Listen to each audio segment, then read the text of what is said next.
foi justamente a homenagem ao André Mendonça na Assembleia Legislativa do Estado de São Paulo, a Alesp. Vamos ver aí primeiro a foto de ele recebendo aí o colar de honra ao mérito. Uma homenagem feita por políticos, foi proposta ali pelo Oséias de Madureira, que é um político do PL, é um político do partido do Bolsonaro, que foi quem nomeou o André Mendonça. Quem estava ali participando da homenagem, fazendo discurso, era o prefeito Ricardo Nunes, que teve apoio mais ou menos desse grupo político, o governador de São Paulo, Tarcísio de Freitas, que é aliado da família Bolsonaro. Então, assim, eu quero que vocês assistam aos vídeos que eu separei desse evento, pensando também, principalmente aquelas pessoas que têm ideias mais antipetistas, mais à direita ou mais ligadas ao bolsonarismo, que tem mais rejeição à esquerda lulista. O que vocês achariam de um evento parecido com prefeitos e governadores do campo da esquerda adulando, bajulando, exaltando, homenageando um ministro do STF que está no cargo, não é alguém que se aposentou, que está no cargo, que toma decisões, que a qualquer momento pode vir a julgar essas pessoas, se houver qualquer tipo de processo contra elas, e estivessem lá, prefeito e governador da esquerda com um magistrado indicado pelo Lula. Então a gente vai refletir também sobre a decência, sobre o cabimento, sobre a adequação de um evento como esse, se vale, se não vale, quando vale, mas também, claro, sobre o conteúdo daquilo que foi falado. Então vamos soltar aí o primeiro vídeo do prefeito Ricardo Nunes se dizendo amigo de André Mendonça. Pode botar. Eu tenho muito orgulho de poder dizer, eu me considero amigo do ministro André Mendonça.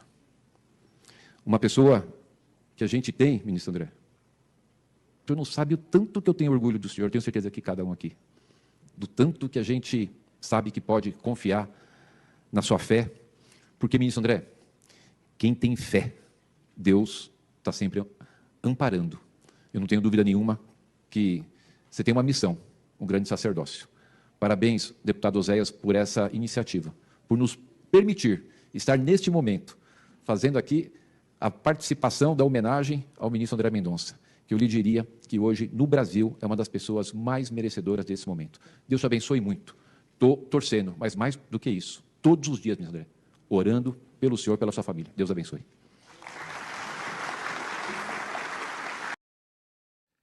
Todos os discursos tiveram essa conotação religiosa, falando a respeito de fé. Então vocês viram aí o prefeito falando da sua amizade, dizendo que está orando todos os dias pelo André Mendonça, pela sua família.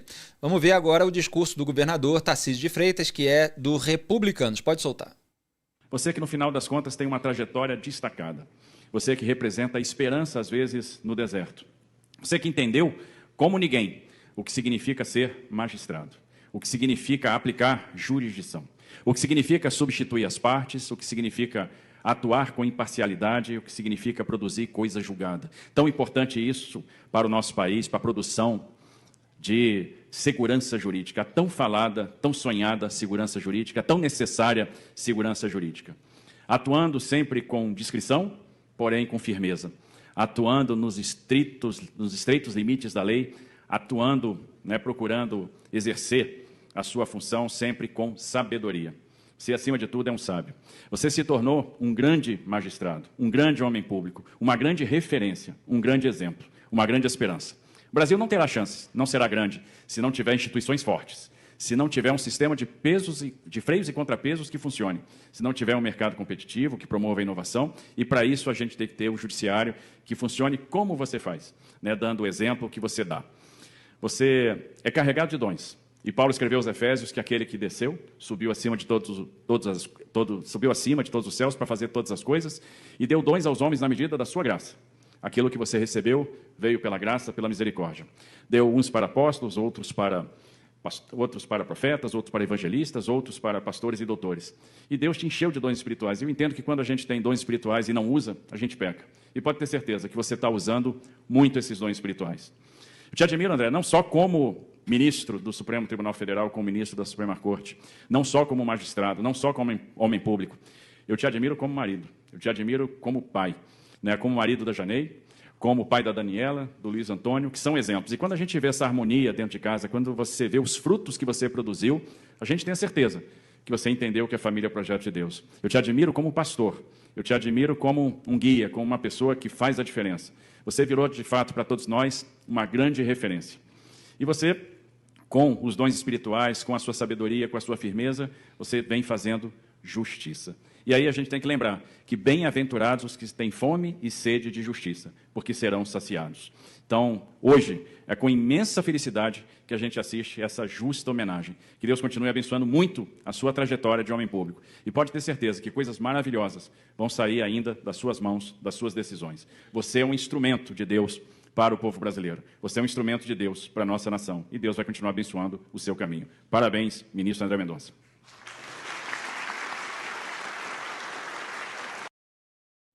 Só faltou chorar, como o Gilmar Mendes na sua homenagem ao Alexandre de Moraes. Repito, André Mendonça está no cargo, é ministro do STF, esse pessoal é político, esse pessoal tem interesse em decisões do Supremo Tribunal Federal.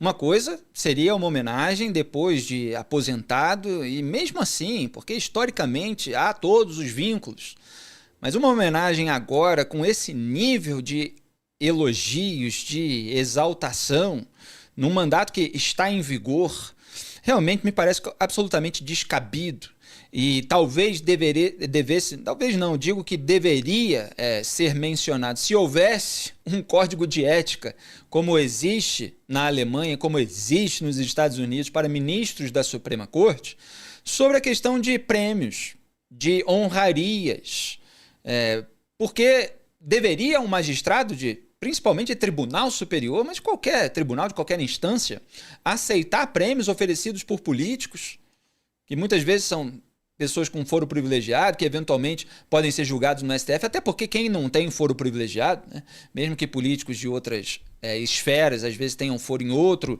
tribunal, mas mesmo quem não tem foro nenhum, às vezes é julgado no STF, com base nas canetadas xandônicas e etc. Então, assim, me parece algo absolutamente reprovável.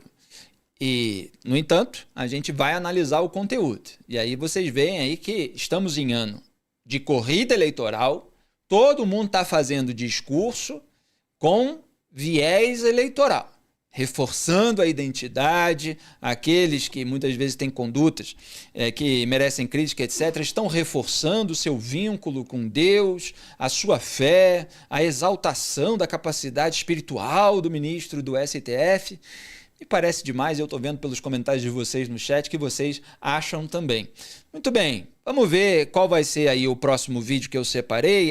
Esse vídeo eu até legendei, é um mais curtinho, só para vocês verem como é bom ter o pé atrás com todo mundo lá da cúpula da República. Porque quem estava nesse evento era o Jorge Messias.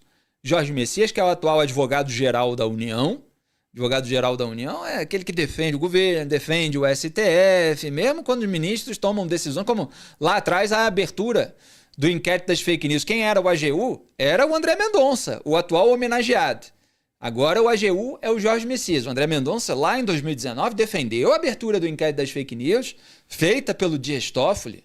Poderia ter deixado o cargo. Não, isso aqui eu me recuso a defender, vocês precisam de um advogado que defenda isso, eu não vou sujar minhas mãos, eu não vou fazer isso, deixa o cargo, perde a oportunidade, mas aí não chegaria ao Supremo, etc. São aquelas coisas, né, que a gente fala sobre os princípios e a oportunidade, que está em tema agora, nesse ano eleitoral, com essas alianças de pessoas que em algum momento já manifestaram uma certa independência, mas que estão se alinhando seja ao bolsonarismo, seja ao lulismo.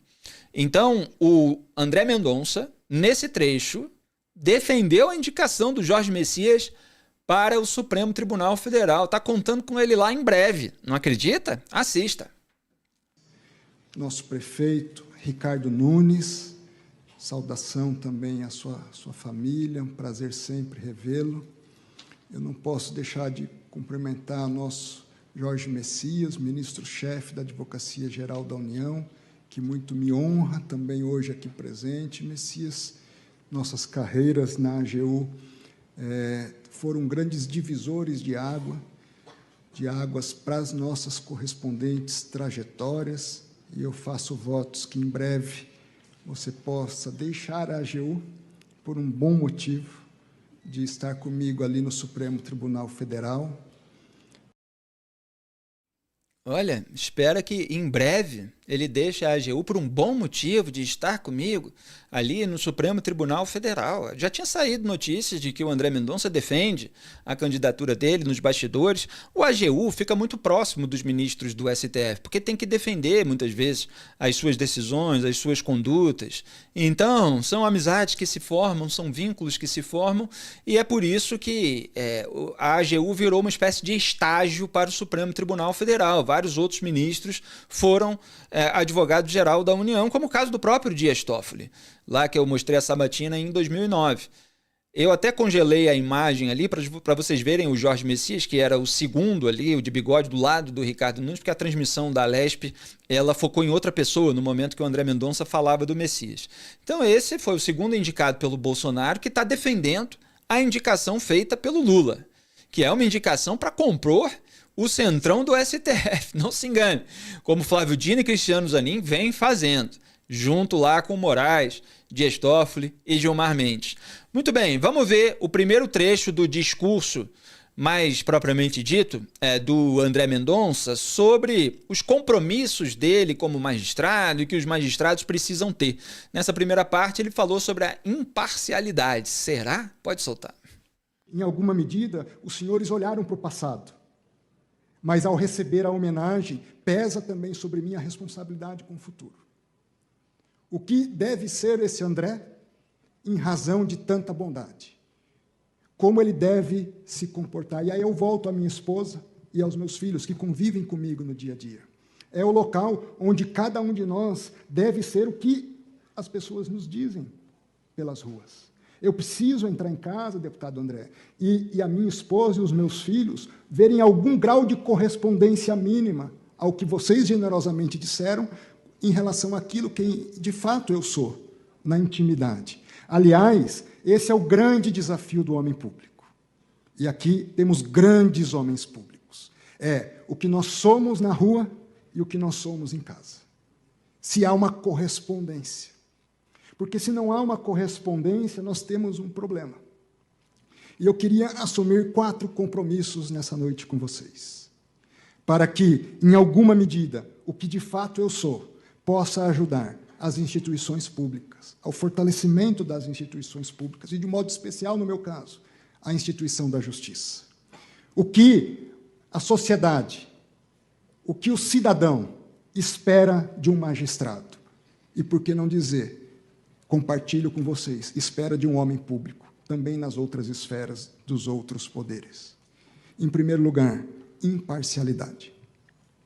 Imparcialidade é você olhar para as pessoas de modo igualitário. É você considerar os interesses envolvidos de forma equânime. É você não privilegiar amigos. É você não perseguir inimigos. Esse é um compromisso que eu faço na Casa do Povo de São Paulo, em buscar ser imparcial.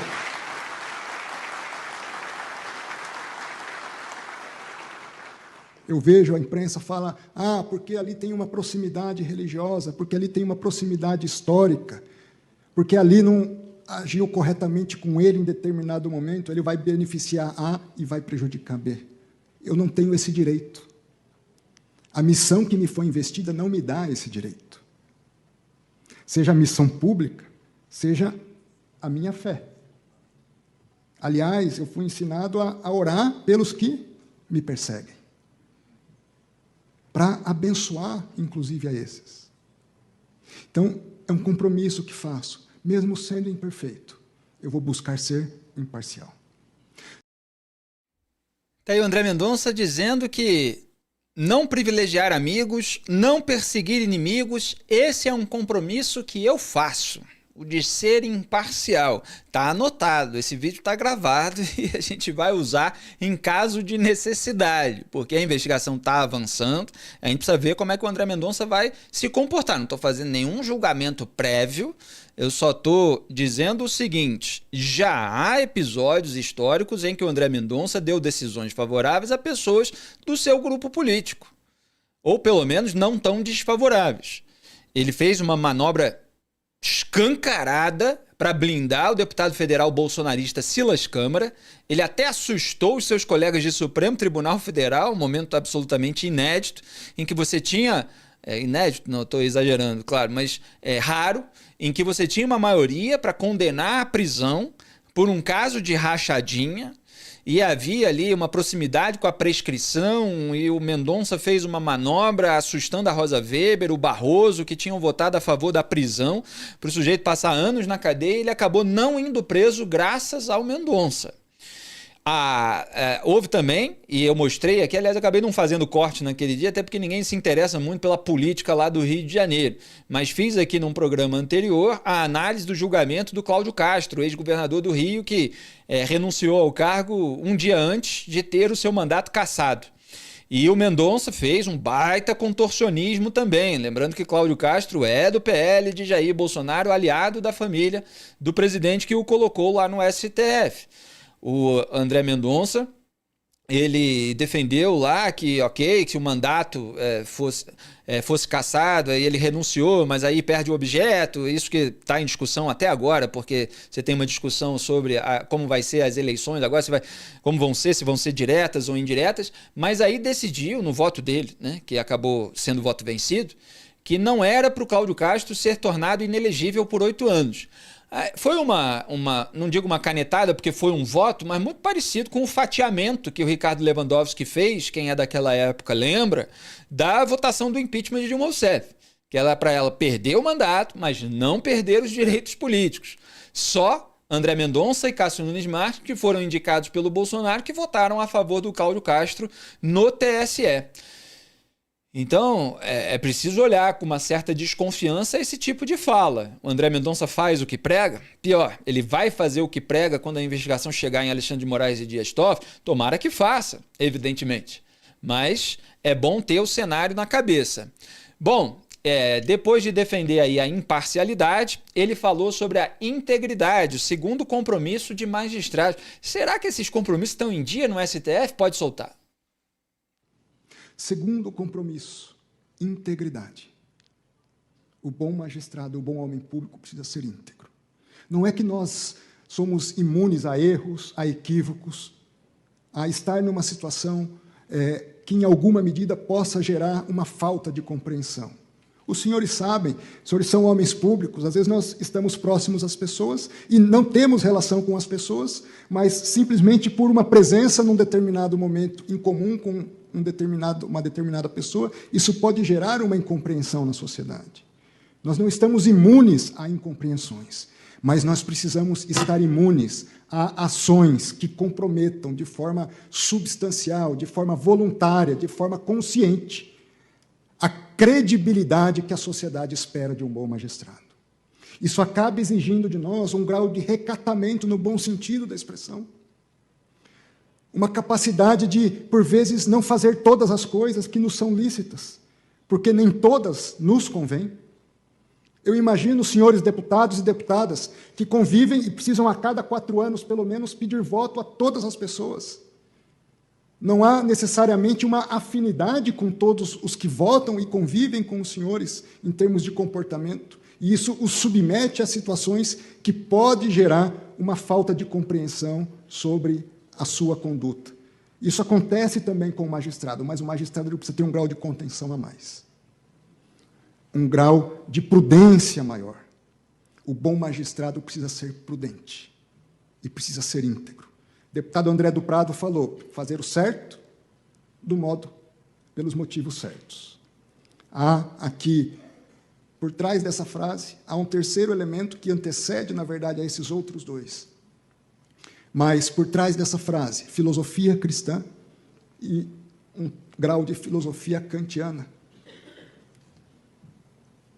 Integridade demanda saber o que é certo, porque tem gente que sequer sabe o que é o certo. Mas também tem gente que sabe o que é o certo e é inerte. Na igreja, pastores, nós sabemos disso. Tem gente que sabe o que é certo, mas não faz o que é certo. É preciso saber o que é certo. Em segundo lugar, fazer o que é certo. Mas também não basta saber e fazer. É preciso saber e fazer pelos motivos certos. Porque às vezes nós fazemos por vaidade. Às vezes fazemos porque buscamos um reconhecimento. Às vezes fazemos para obter algo que nós desejamos.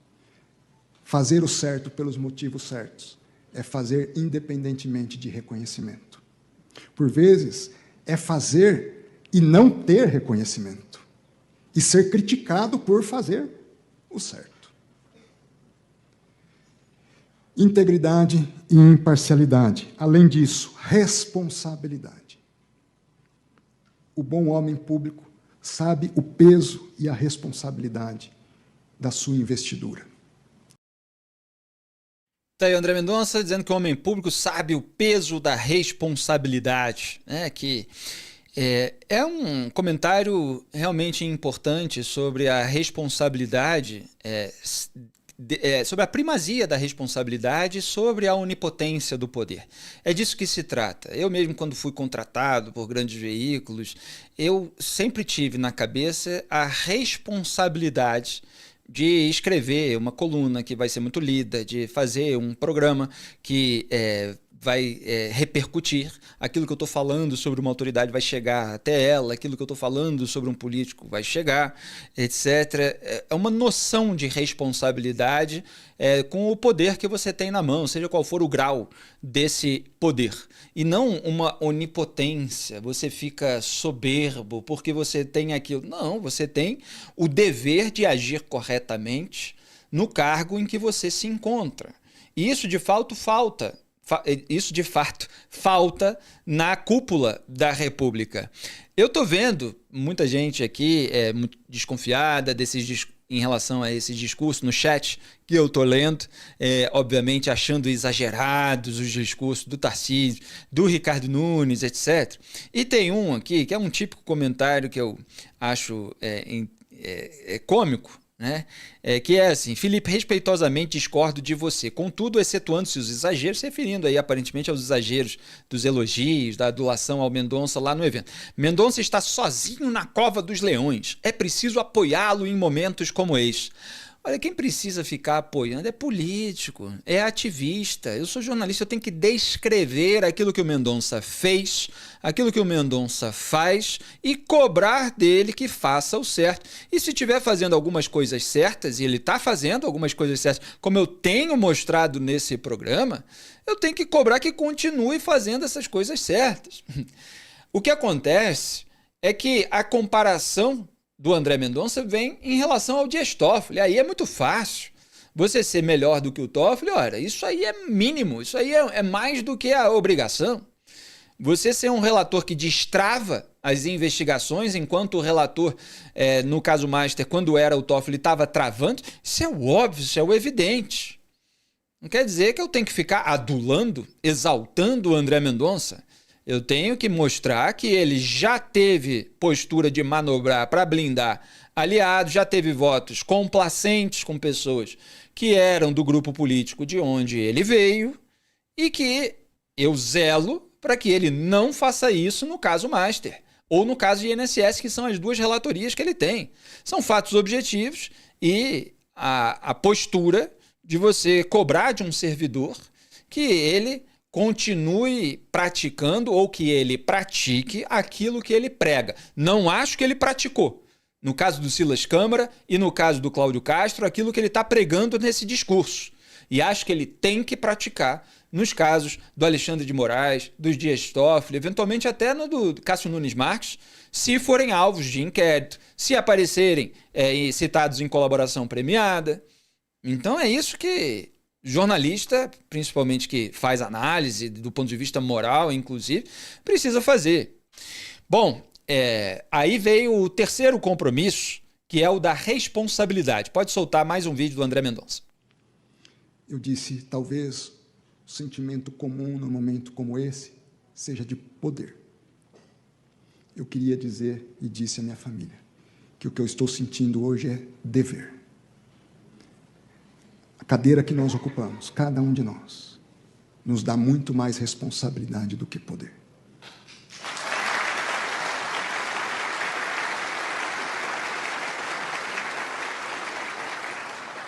E o problema é quando nós confundimos isso. É o princípio da nossa queda.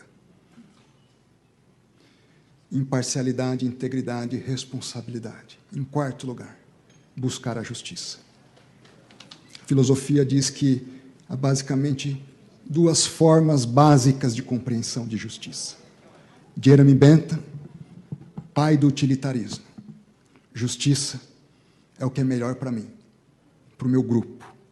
É o que é melhor para os meus amigos, é o que é melhor para o meu partido, é o que é melhor para a minha família, é o que é melhor para a minha classe. Stuart Mill, discípulo de Bentham, ele alivia, ele humaniza a teoria utilitária de justiça de Bentham. Stuart Mill diz, não, justiça é o que é melhor para os interesses da maioria das pessoas. É o que atende os interesses do grupo majoritário. Democracia envolve muito isso. Ganha quem tem mais voto. Uma decisão colegiada ganha a posição que tem mais voto. Mas, de outro lado, filosofia kantiana. Para Kant, justiça não está vinculado aos interesses, seja de uma maioria, seja de uma minoria, seja de um grupo, seja de um grande grupo. Para Kant, justiça é o que é certo, independente dos interesses em jogo. Não é isso que nós ensinamos para os nossos filhos? Não minta. Por quê? Porque é o certo. Fale a verdade, porque é o certo. Trate bem as pessoas, porque é o certo. Grande desafio.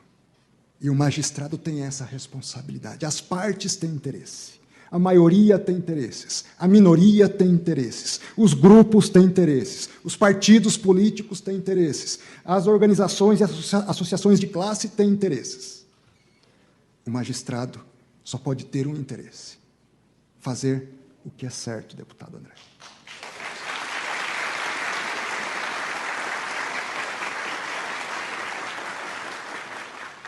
Por isso, eu concluo. A honra que os senhores e as senhoras deputados e deputadas me concedem.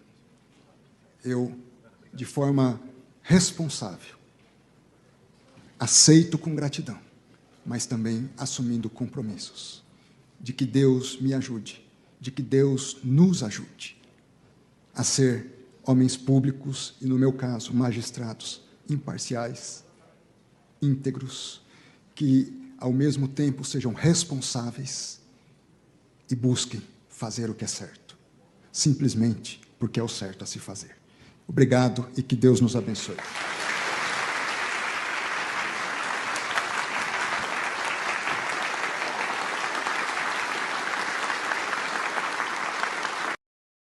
Tá aí André Mendonça sendo aplaudido na Alesp, dizendo que todos têm interesse, as organizações, os grupos, os partidos, etc. Inclusive essas pessoas que estão aí na Assembleia Legislativa homenageando o ministro, atual relator do caso Master, mas o magistrado só pode ter um interesse, que é fazer a justiça no sentido de fazer o certo. Ele fez aí um apanhado bibliográfico histórico, mas eu vou pular essa parte. E eu tinha pulado aqui o comentário sobre o que ele falou, que no fundo é aquela velha máxima, né, de que não basta ser honesto, tem que parecer honesto. Então esses elos que estão aparecendo no caso Master, voos em jatinhos, participações em eventos, o Mendonça, quando assumiu a relatoria, cancelou isso aí, dar um evento, porque teria uma pessoa ligada ao caso, etc., e o Supremo estava sob pressão, depois de todos os vínculos que apareceram em relação ao Toffoli, e em seguida ao Moraes e o evento internacional do qual ministros participaram, patrocinado pelo Master, vários eventos, um deles com o Whisky Macallan, aquela coisa toda. Agora, se for para julgar o que o André Mendonça pregou nesse discurso de uma maneira muito rigorosa, nem ele deveria ter participado desse evento. Se for para ser bem rigoroso em relação àquilo que ele pregou, não é para ter esse tipo de proximidade com o político, que também tem interesse na corte, como ele próprio estava dizendo.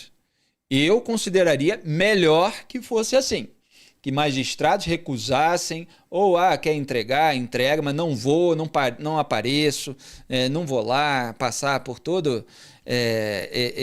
por toda essa adulação, por toda essa exaltação, porque eu sei que essas pessoas estão interessadas. Se eu não tivesse nessa cadeira, talvez essa homenagem não acontecesse. sempre se pode desconfiar das intenções por trás de uma homenagem como essa. Não é uma carreira consolidada que acabou. É um ministro que ainda vai fazer muita coisa no Supremo Tribunal Federal, votos e decisões que podem ser questionáveis, que podem ser controversas e que podem ser a respeito dessas pessoas. Então, fica registrado. Mas o conteúdo do que ele falou sobre a conduta de magistrados, que tem que ser imparcial, que tem que ser íntegra, que tem que ser responsável, está correto. No discurso, é isso que eles deveriam fazer. Na prática, né? É esse discurso, é esse norte que eles deveriam seguir. Mas muitas vezes não é o caso e em algumas vezes nem o André Mendonça segue. Vamos continuar cobrando que ele faça o melhor. Às vezes é melhor ou é menos pior em comparação a outros, mas que seja o magistrado do jeito que ele prega nesse discurso. Muito bem. Vamos fazer aqui um rápido apanhado de notícias. Tem uma que é sobre o André Mendonça, para vocês verem como tem muita gente querendo adulá-lo, hein? O Ministério da Educação, MEC, destrava 149 pedidos de credenciamento após liberar Instituto de André Mendonça do STF. Notícia da Folha. O CNE, que é o órgão ali do MEC, diz que analisa pedidos. Ministério e magistrado foram procurados e não responderam. Documentos mostram reviravolta de entendimentos dentro da pasta a favor do ITER, ligado ao ministro Supremo. O ITER é esse instituto do André Mendonça.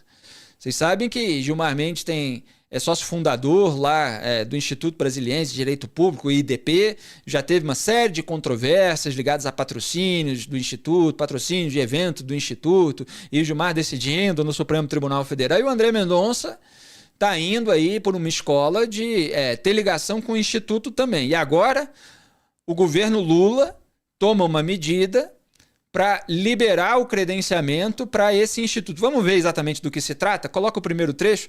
Após liberar de forma inédita o credenciamento de um curso de especialização para o Instituto do ministro do STF, André Mendonça, o Ministério da Educação destravou 149 pedidos similares que estavam represados na pasta, os mais antigos de 2018. Então, o que a matéria da Folha está mostrando? Olha, estava cheio de gente aí pedindo para que fosse destravado essa liberação para ter curso de especialização nessa instituição, naquela outra. Quando veio aí o do André Mendonça, o André Mendonça foi o carro-chefe aí para que fosse destravado, né? Aparentemente, se não tivesse o dele no bolo, não seria destravado. Então, o que gera de suspeita essa notícia é que o governo Lula está tentando agradar o André Mendonça, no momento em que o André Mendonça é relator do caso do INSS, em que o Lulinha foi atingido. A Folha revelou em janeiro que, apesar da fila de pedidos no MEC, só houve uma liberação para a criação de um curso no Instituto ITER SA, criado por Mendonça. O pedido, iniciado em março de 2025, foi aprovado antes do fim do ano passado. Quer dizer, foi iniciado em março de 2025 e aprovado no fim desse mesmo ano que passou agora, né, 2025. Novos documentos obtidos pela reportagem mostram uma reviravolta de entendimentos do MEC a favor do ITER no âmbito desse pedido específico, além do rito acelerado. O que a matéria está apontando, indicando, é a possibilidade que tenha sido acelerado porque ele é ministro do STF. Só para finalizar aqui esse cenário envolvendo o André Mendonça, que tem muita gente interessada nas decisões dele, já que ele acumulou relatorias muito importantes. O vídeo que você acabou de assistir é um corte do programa Análise dos Fatos, transmitido ao vivo às segundas e sextas às 12 horas e terças, quartas e quintas às 18. As íntegras ficam disponíveis na aba Ao Vivo do meu canal de YouTube e os cortes na aba Vídeos. Curta, compartilhe e seja membro do canal para ajudar a manter esse programa no ar. Obrigado.